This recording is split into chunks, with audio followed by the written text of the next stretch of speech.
We've all seen those K-dramas, romantic soundtracks, rain-soaked confessions, chivalrous, handsome Korean oppas who always know the right things to say at the right times.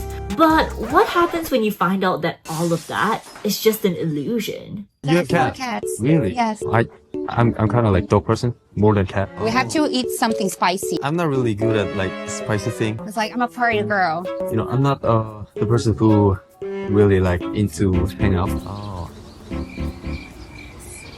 Greetings, Plofessors! Have you guys been unfortunate enough to come across the absolute cringe fest that is My Korean Boyfriend on Netflix? Well, if you haven't, then consider yourself lucky, because I watched it so that you don't have to. Basically, the show revolves around 5 Brazilian women who flew all the way to Korea to meet their online Korean boyfriends, if you can even call them that. Like, most of them weren't even in official relationships, so I guess just Korean boys that they were kind of talking to online, with the aim of potentially getting married. If that doesn't sound like a Korea Boo's wet dream version of 90 Day Fiancé, then I don't know what does. But if you ask the girls, they would probably say, Amiga, eu já vivo K-drama, tá? Now, to be fair, one of the ladies, Morena, did end up marrying her boyfriend Seoul. And with them, you could definitely tell that their relationship was genuine. For one, they were the only couple on the show that actually had like an official serious relationship, to the point where they had already met each other's families. And although they weren't perfect, they did put in effort to like understand each other's cultures and try and solve problems and make this relationship work.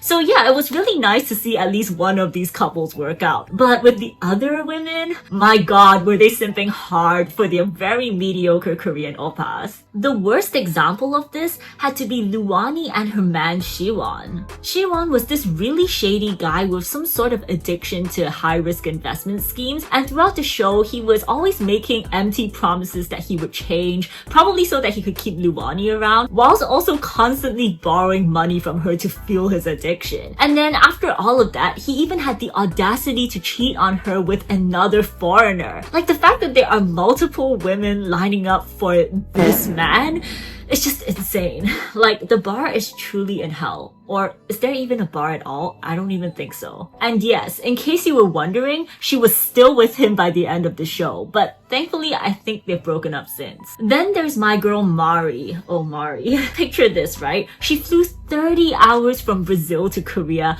only to get ghosted at the airport on day 1 by her boyfriend Danny. Tô chamando. Será que ele vai vir? Não sei.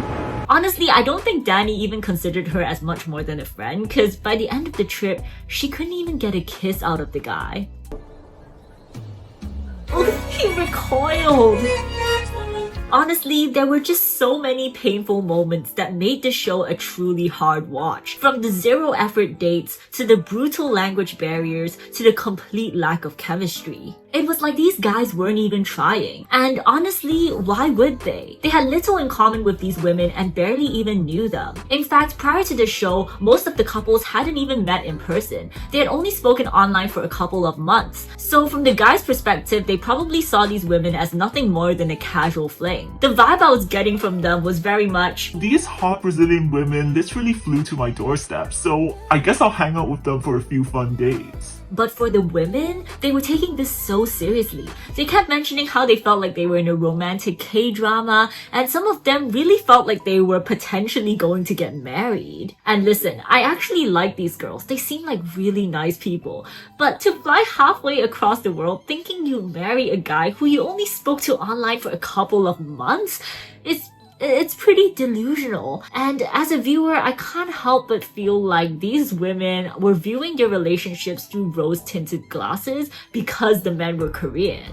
I actually spoke to one of my Brazilian friends, Haen, about this show. Haen is an amazing K-pop dance influencer, by the way, so be sure to check out her Instagram and give her your support. She really wanted to clarify that while there is a subset of K-drama fans, mostly in their 30s or 40s, who are really obsessed with Asian men, the vast majority of Brazilian people are completely normal and have realistic expectations, which I suppose is the same anywhere. I mean, if Netflix ever decided to do My Korean Boyfriend Hong Kong edition, please don't. No! No, God, please, no! I'm pretty sure there will also be some women who would apply. So I'm definitely not targeting Brazil here, and this is not a Brazil-only problem. But okay, what was most interesting was that she revealed that people had initially tried to recruit her to be on the show, even though she wasn't even talking to any Korean guys at the time. So essentially, they wanted her to just go to Korea and try to find a boyfriend while she was there. Like, honestly, as cringy as the final show was, at least they ended up recruiting women who were already talking to a Korean guy. Like, at least they had some reason to be there, you know? Because the thought of flying all the way to Korea for a hypothetical boyfriend that doesn't even exist yet, surely nobody would be crazy enough to do that, right? Yeah, unfortunately, some K-drama fans would really go that far. Which brings us to the wider topic of today's video. Because today we'll be discussing the over-romanticization of Korean men, as well as the ridiculous lengths some people would go to just so that they could date a Korean. But before we go any further, I wanted to emphasize that this video isn't about bashing all Korean men. So please don't get it twisted. What I'm criticizing here is the fantasy. Because as you will see, when you start basing your entire attraction on a media trope, that's bound to leave you disappointed or worse yet, taken advantage of. Perhaps the most extreme example of this is what I call the passport sisters. And I call them that because they're essentially the female version of the typical passport bro. Who I'm referring to here are women who put their entire lives on hold, often sacrificing their education and employment just so that they can stay in Korea indefinitely to find love. Yep, it sounds crazy, but it's actually a thing. Apparently, these passport sisters would come into Korea on tourist visas under the guise of being a typical tourist. And some may even come in groups disguised as girls' trips. But in reality, they're not here on a normal vacation. Instead, they may stay in Korea for months or even years on end with no purpose or long-term goals other than to find themselves a man. So pick me. Choose me. Love me. Whenever their tourist visas run out, they'll just leave Korea and then come back again on a new tourist visa and repeat this indefinitely. The biggest problem is because they're on these tourist visas, these women are technically not allowed to work in Korea. So most of them remain unemployed or have to take on illegal low-paying jobs to make ends meet. This may explain why they can usually be found at youth hostels, jjimjilbangs, and other low-cost accommodations, with many reportedly suffering from poor diets and living conditions. And despite claiming to be typical tourists, other travelers have observed that they do not engage in normal tourist activities like, visiting attractions and stuff. Instead, they would stay indoors all day to watch K-dramas or catch up on sleep, and the only time they would head out would be at night, where they would get all glammed up and hit the bars and clubs in hopes of meeting Korean men. Honestly, after knowing about all of this, I can't help but feel sad for these women. Like, their lifestyle just sounds so aimless,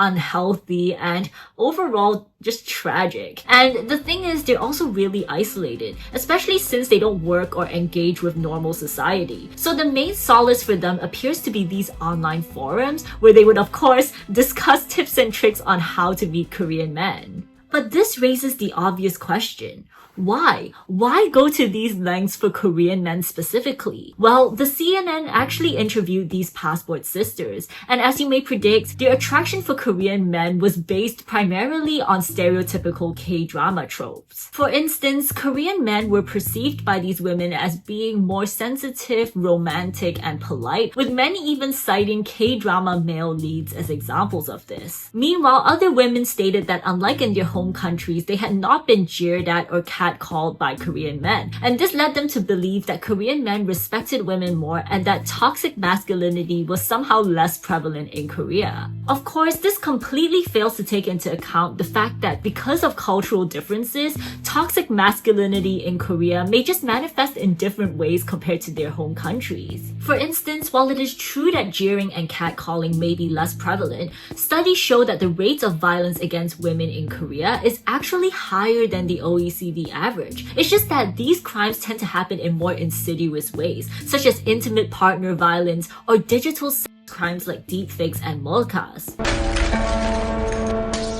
there are actually so many K-dramas that cover these issues. So considering the fact that these women apparently stay at home and watch K-dramas all day, I'm kind of surprised that they haven't clocked this yet, but maybe they just need to broaden the scope of K-dramas they're watching. But okay, another common reason these passport sisters stated was that they believe Korean men had better visuals, as they tended to place a lot more emphasis on grooming and appearance compared to men from other countries. Not gonna lie, this one may have some truth to it, but girl, these women literally be pulling up to Korea expecting every man to look like Cha Eun-woo. And with these ridiculous sky-high expectations, it's no surprise that a vast majority of these women leave Korea feeling, let's just say, sorely disappointed.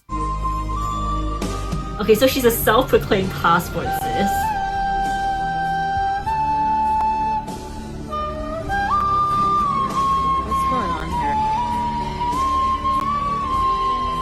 Oh, that's just so mean. Okay, they just look like normal guys though, just like We've you. been catfished. It's very disturbing. I wish to leave immediately. And the only thing that's disturbing here is you. And this comment says it best. It says, yeah, I'll be the same if I moved to the States and all I saw was her. Yeah, exactly. Like, do you look like Margot Robbie? Do you look like Megan Fox or any other female celebrity? No, you don't. So imagine if people went up to you in your country and was like filming you and being like, ew, why don't you look like all these female celebrities? And then posting it online for thousands of people to see? Like, that's just diabolical. Come on. Stop it. Get some help. But you know the saying, no matter how good you are at something, there's always an Asian who can do it better. And that's exactly the case with all of this objectification that's going on. Because in response to all the thirsty foreign women, there's been a recent rise in what we call Hongdae boys. This refers to a subset of Korean men who frequent touristy areas like Hongdae with the aim of picking up foreign women. These Hongdae boys can usually speak English, or at least they'll try to learn some to improve their game. Their words, not mine. And you can usually find them in bars or clubs or offering to bring female tourists around as tour guides. Excuse me. Oh my god. You lost it? Yeah, I'm just trying to find a bus stop. 아, 버스 정류장. Don't worry. I'll take you. Oh, thank you. Wait, isn't that way Hongdae?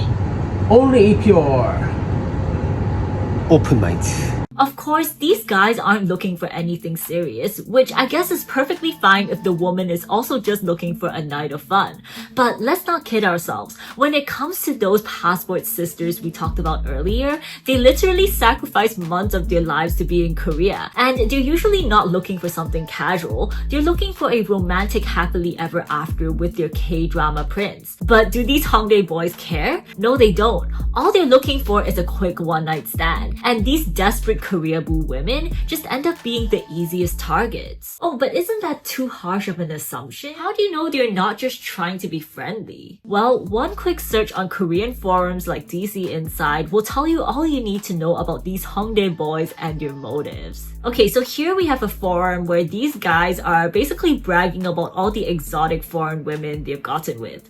This person says, one of the best ways to meet women is to go after sushi girls. I think they're referring to Japanese women, but do correct me if I'm wrong. I'm currently dating a Taiwanese girlfriend in Korea, and I've dated about 5 Taiwanese women before. And then another person responds, honestly, Western women tend to be a bit overweight, but at least they're easy. Oof. Those stupid bitches will cling to any Korean guy they can find. Oh, and remember those Hongdae boys who act as friendly tour guides? Well, here's one of them. He says, if you can speak a little English, you can take them around as a guide. Easy to twist and make rice cake, which is basically slang for like, it's easy to flirt with them and then sleep with them. So yeah, those tours definitely ain't free, girls. Oh my gosh, this post is titled, Foreign Women Will Stay Still Even When You Poke Them in the Club.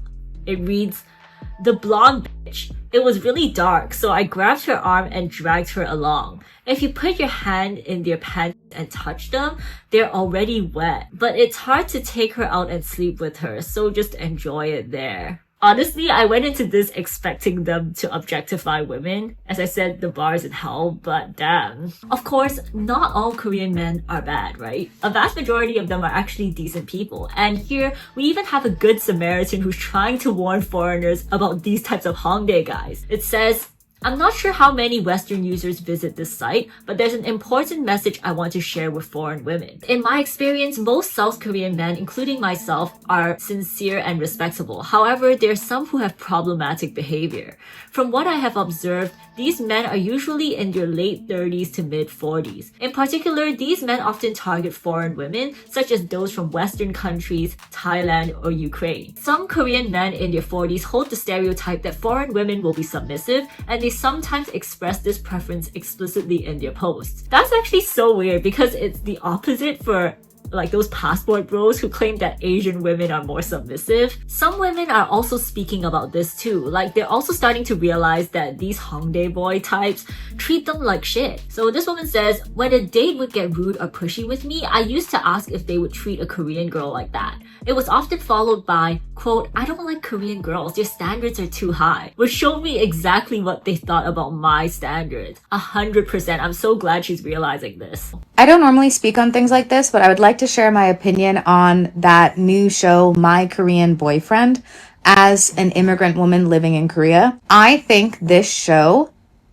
is bad for immigrant women in Korea because of the way that the men in this show treat their foreign girlfriends, cheat on them, take advantage of them financially, lie to them, hide them away from their families, abandon them, like literally abandon them at the airport, and then, you know, the men will make up some shitty excuse and the women will stay in the relationship with these men. I'm not saying it's the women's fault or the women want to be treated like this, but clearly they are being manipulated and they are being mistreated by these men. So I'm very fearful that abusive or manipulative men will see this show and think, oh, so foreign girls are easy targets or foreign girls are good targets for this. That is what scares me so much.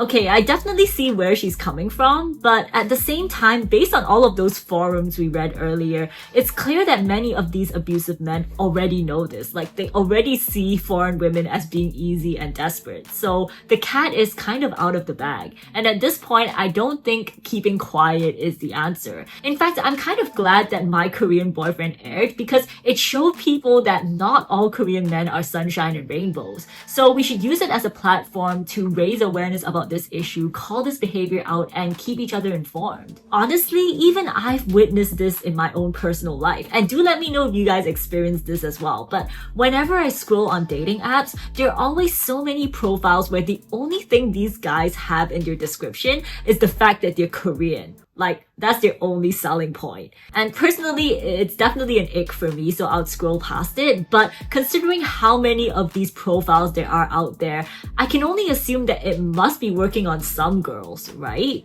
But yeah, if it isn't obvious enough yet, Korean men are well aware of just how thirsty some K-pop and K-drama fans are. And the sleazy ones are more than willing to use this leverage for their own gain. But they aren't the only ones profiting from this situation, because these days, even scam syndicates in countries like Cambodia and Nigeria are starting to take advantage of these delusional fans. In fact, in recent years, there's been a huge rise in dating scams involving Korean celebrities. Some infamous examples include this woman in her 50s who lost over $370,000 to Cambodian scammers impersonating Lee Jung-jae. Oh, and I also came across a YouTube video about a K-pop fan who has allegedly fallen victim to over 200 romance scams involving idols. From Stray Kids to BTS, I got targeted over 200 maybe different accounts I've had to block over the past 5 years. I think that if Jackson was real, that would be really awesome, like any fantasy, like Prince Charming. You guys should definitely check out the full video, so I'll be linking it in the description. But if you want to witness ongoing romance scams in real time, then we need to head over to the most scam-infested platform ever, Facebook. Would you like to get to know handsome army officer Min-woo? Or perhaps you prefer his more studious doppelganger Hyunjun? Both can be contacted through the page Mr. Destiny Matchmaker, which features a premium selection of single Korean dads, all carrying their suspiciously identical looking children. But if you prefer eligible bachelors without children, then you should definitely head to the Facebook group Meet Real Korean Men, an especially ironic title considering the fact that not only are these men not real, they're not even Korean. Let's take a look at one of these posts, right? So this one is captioned, "I'm single from Korea, need a future wife." Now, maybe it's because I'm East Asian myself, but one look at these photos and I was like, he does not look Korean to me. And sure enough, a reverse image search showed that this is in fact Chinese model Hu Kaixuan. But that's not the funniest part, because take a look at the name of the profile itself. Mehdi Hassan. There's just so much wrong with this post, yet somehow there's still so many desperate people falling for it. Well, I actually tried messaging Mehdi myself, with probably the cringiest text message I have ever sent, but he hasn't responded yet. So looks like my boy Mehdi is slacking on the job. Or maybe he's just too busy responding to the hundreds of women in his DMs. Either way though, I think all this goes to show that by blindly putting Korean men on a pedestal, delusional fans are setting themselves up for disappointment, heartbreak, and financial ruin. At the end of the day, Korean men are just men. They're gonna be some who are walking red flags, some who are alright, and some who are absolutely amazing. But what I can say for sure is that out of all of the successful relationships I have seen between Korean men and foreign women, nationality was never the main reason for the attraction. So instead of simping for a fantasy or a media trope, let's learn to fall in love with the person standing in front of us instead. But those are just my thoughts, and I'm interested to know what you guys think. So be sure to leave your opinions in the comments section. And if you enjoyed this video, then please give it a thumbs up and subscribe. As always, the research documents for this video will be on my Patreon, and I'll see you guys next time. Bye! Thank you for watching, and special thanks to my Patreon members for supporting my channel. If you'd like to watch reaction videos and other bonus content, then be sure to check that out on my Patreon.